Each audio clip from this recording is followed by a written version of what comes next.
กับความเจ็บเพิ่งสิบ้าพบมาเจอกับผู้สา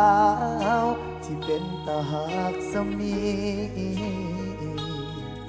หักเธออย่าคิดเลยว่าเจ้าสิไปจากทักโดดสิหักงานพบไปใส่พอดเมื่อตายสิเป็นคู่แทนตีเจ้าก็ดีแสนดีกับอ้ายคำแพงแต่จังใดมือนี้เจ้ามาเปลี่ยนแปลงใจเจ้าที่ฝันอ้าย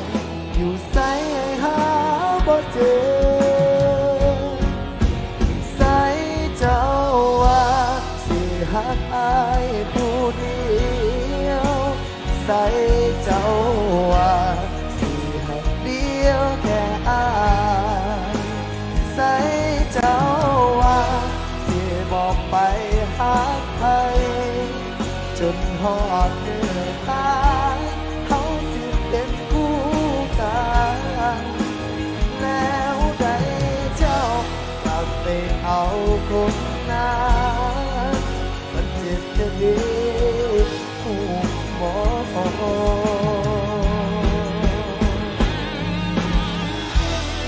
ทำไมไม่รับวะ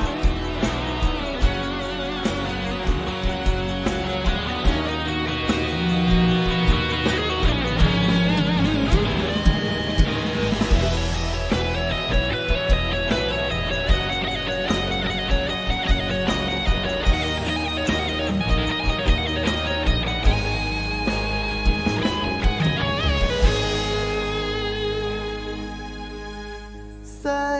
เจ้าว่าสิเคียงข้างอ้าย